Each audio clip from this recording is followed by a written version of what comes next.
ഹരേ കൃഷ്ണ, ജയ് ശ്രീ രാധേ രാധേ. സർവ്വ രാധാകൃഷ്ണ മയത്തിലേക്ക് ഏവർക്കും സ്വാഗതം.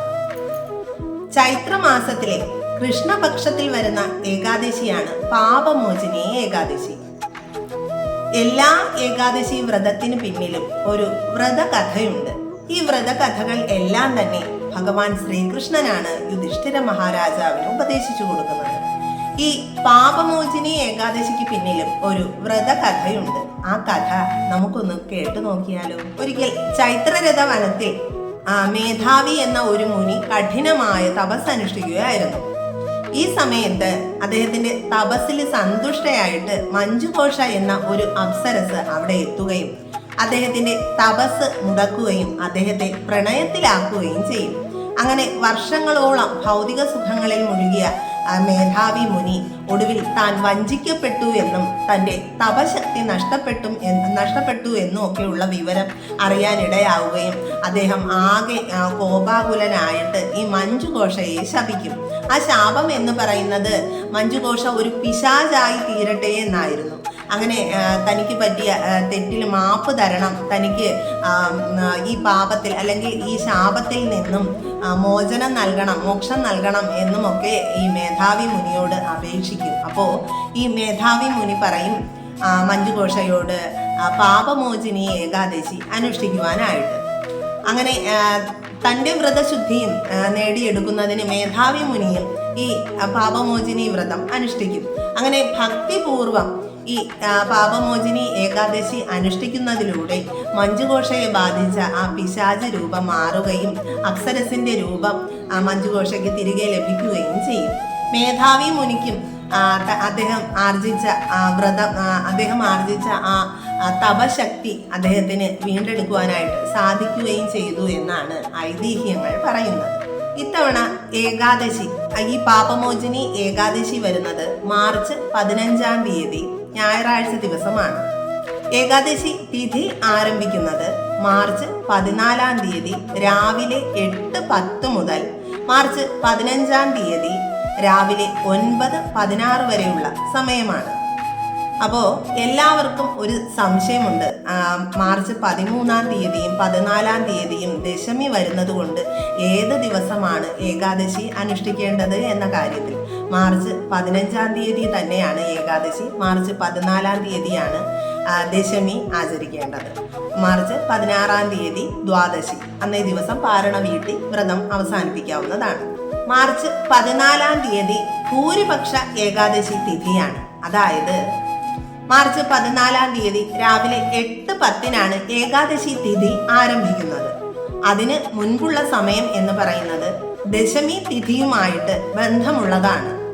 ഈ ദശമി തിഥിയുമായിട്ട് ബന്ധമുള്ള ഏകാദശി അനുഷ്ഠിക്കാൻ പാടില്ല എന്നാണ്. അതുകൊണ്ട് തന്നെ ഈ ഏകാദശിയെ ഭൂരിപക്ഷ ഏകാദശി എന്നും പറയുന്നു.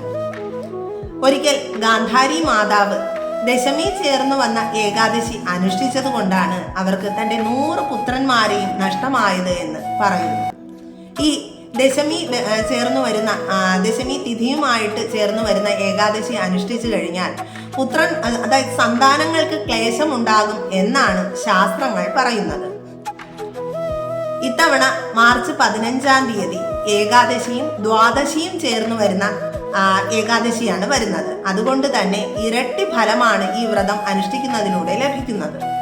നമ്മുടെ എല്ലാ പാപങ്ങളെയും മോചിപ്പിക്കാൻ കഴിവുള്ള ഏകാദശിയാണ് ഈ പാപമോചിനി ഏകാദശി. നമ്മൾ അറിഞ്ഞോ അറിയാതെയോ ചെയ്ത എല്ലാ പാപങ്ങളിൽ നിന്നും മുക്തി നേടാൻ ഈ വ്രതം അനുഷ്ഠിക്കുന്നതിലൂടെ നമുക്ക് സഹായകമാകും. ഈ എല്ലാ ഏകാദശി വ്രതവും 3 ദിവസമാണ് വ്രതം ആചരിക്കേണ്ടത്. ദശമി, ഏകാദശി, ദ്വാദശി. ദശമി ദിവസം ഒരിക്കലാണ് അരിയാഹാരം കഴിക്കേണ്ടത്.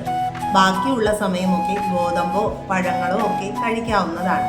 രണ്ടാമത്തെ ദിവസം, അതായത് ഏകാദശി ദിവസം അരിയാഹാരം പൂർണ്ണമായിട്ടും ഒഴിവാക്കണം. കാരണം അന്നേ ദിവസം നവധാന്യങ്ങളിൽ പാപപുരുഷന്റെ അംശം ഉണ്ടാകും എന്നാണ് പറയപ്പെടുന്നത്. നമ്മൾ അറിയാതെ ഈ ധാന്യങ്ങൾ നമ്മൾ കഴിക്കുകയാണെങ്കിൽ ഈ പാപപുരുഷന്റെ അംശം നമ്മളിലേക്ക് എത്തിച്ചേരുവാനായിട്ട് ഇടയുണ്ട്. അതുകൊണ്ടാണ് ഈ ദിവസം ഈ ധാന്യങ്ങളെല്ലാം തന്നെ ഒഴിവാക്കണം എന്ന് പറയുന്നത്. അവനവന്റെ ആരോഗ്യസ്ഥിതി അനുസരിച്ച് പഴങ്ങളോ പാലോ ഒക്കെ കുടിച്ചുകൊണ്ട് ഈ ദിവസം വ്രതം ആചരിക്കാവുന്നതാണ്. അത് ഇന്ന പ്രകാരമേ പാടുള്ളൂ, അല്ലെങ്കിൽ വെള്ളം കുടിക്കാൻ പാടില്ല, പഴങ്ങൾ കഴിക്കാൻ പാടില്ല എന്നൊന്നുമില്ല. അവനവന്റെ ആരോഗ്യസ്ഥിതി അനുസരിച്ച് ഇതൊക്കെ കഴിക്കാവുന്നതാണ്. കഴിവതും നമ്മുടെ വായ എപ്പോഴും ശുദ്ധമാക്കി വച്ചിട്ട് ഭഗവാന്റെ നാമങ്ങൾ ജപിക്കാനായിട്ട് ശ്രദ്ധിക്കണം. അതായത് പഴങ്ങളൊക്കെ കഴിച്ചാലും നമ്മുടെ വായ എപ്പോഴും ശുദ്ധി ആക്കി വയ്ക്കാനായിട്ട് ശ്രമിക്കണം. കാരണം ഭഗവാന്റെ നാമങ്ങളൊക്കെ എപ്പോഴും ജപിക്കേണ്ടതായിട്ടുണ്ട്. അപ്പോൾ വായ ശുദ്ധമായിരിക്കണം. പിന്നെ ആരെയും കുറ്റങ്ങളോ മറ്റുള്ള ദൂഷ്യങ്ങളോ ഒന്നും പറയാനായിട്ട് ഈ ദിവസം പാടില്ല. പിന്നെ ഈ ഏകാദശി ദിവസത്തിലെ ഏറ്റവും പ്രത്യേകത എന്ന് പറയുന്നത് ഹരിവാസര സമയമാണ്. ഈ ഹരിവാസര സമയത്ത് ഭഗവാൻ ലക്ഷ്മി ദേവിയോടൊപ്പം ഭൂമിയിൽ ഉണ്ടാകും എന്നാണ് വിശ്വാസം. ഇത്തവണ ഹരിവാസര സമയം വരുന്നത് മാർച്ച് 15-ാം തീയതി ഞായറാഴ്ച വെളുപ്പിന് 3 മണി മുതൽ അന്നേ ദിവസം ഉച്ചയ്ക്ക് 3:20 വരെയുള്ള സമയമാണ്. ദശമി ദിനത്തിൽ ശ്രദ്ധിക്കേണ്ട ഒരു പ്രധാനപ്പെട്ട കാര്യം എന്ന് പറയുന്നത് തുളസി ഇലകളെല്ലാം തന്നെ അന്നേ ദിവസം പറിച്ചു വെച്ചിരിക്കണം. അതായത് ഏകാദശി തിഥി ആരംഭിക്കുന്നതിന് മുൻപായിട്ട് തന്നെ തുളസി ഇലകളെല്ലാം തന്നെ പറിച്ചു വെച്ചിരിക്കണം. ഇത്തവണ ഏകാദശി തിഥി വരുന്നത് ശനിയാഴ്ച 8:10 ആരംഭിക്കുന്നത്. അതുകൊണ്ട് അതിനു മുന്നേ തന്നെ ഈ തുളസി ഇലകളെല്ലാം പറിച്ചു വയ്ക്കുവാനായിട്ട് ശ്രമിക്കണം. ഈ ഏകാദശി ദിനത്തിലും ദ്വാദശി ദിനത്തിലും തുളസി ഇല പറിക്കുവാൻ പാടില്ല. കാരണം ലക്ഷ്മി ദേവിയും ഏകാദശി വ്രതം അനുഷ്ഠിക്കും എന്നാണ് പറയുന്നത്. അതുകൊണ്ട് തന്നെ ദേവിയെ തുളസി ദേവിയെ ഉപദ്രവിക്കുവാനൊന്നും പാടില്ല. അതുകൊണ്ട് ആ ദിവസങ്ങളിലൊന്നും തന്നെ തുളസി ഇലകൾ പറിക്കുവാൻ പാടില്ല. പിന്നെ ഈ ഏകാദശി വ്രതം അവസാനിപ്പിക്കുന്നതിനെ പാരണ വീടുക എന്നാണ് പറയുന്നത്. ഈ പാരണ വീടുക എന്ന് പറയുന്നത് ദശമി ദിനത്തിൽ നമ്മൾ എടുത്തു വെച്ചിരിക്കുന്ന തുളസി ഇല കുറച്ച് വെള്ളത്തിൽ ഇട്ടതിന് ശേഷം ഒരു നുള്ള് അരിയോ മലരോ അതിൽ ഇട്ടതിന് ശേഷം ഭോക്ഷേഹും പുണ്ഡരീകാക്ഷ ശരണം മേ ഭവാച്യുത എന്ന മന്ത്രം ഉരുവിട്ടുകൊണ്ട് ഈ തീർത്ഥം നമ്മൾ സേവിക്കുന്നതിലൂടെ വ്രതം അവസാനിക്കും. എങ്കിലും അന്നേ ദിവസം ഒരിക്കൽ അരിയാഹാരം കഴിക്കുന്നതാണ് ഏറെ ഉത്തമം. ഇത്തവണ പാരണ വീടേണ്ടുന്ന സമയം എന്ന് പറയുന്നത് മാർച്ച് 16-ാം തീയതി തിങ്കളാഴ്ച ദിവസം രാവിലെ 6:30 മുതൽ 8:54 വരെയുള്ള സമയമാണ്.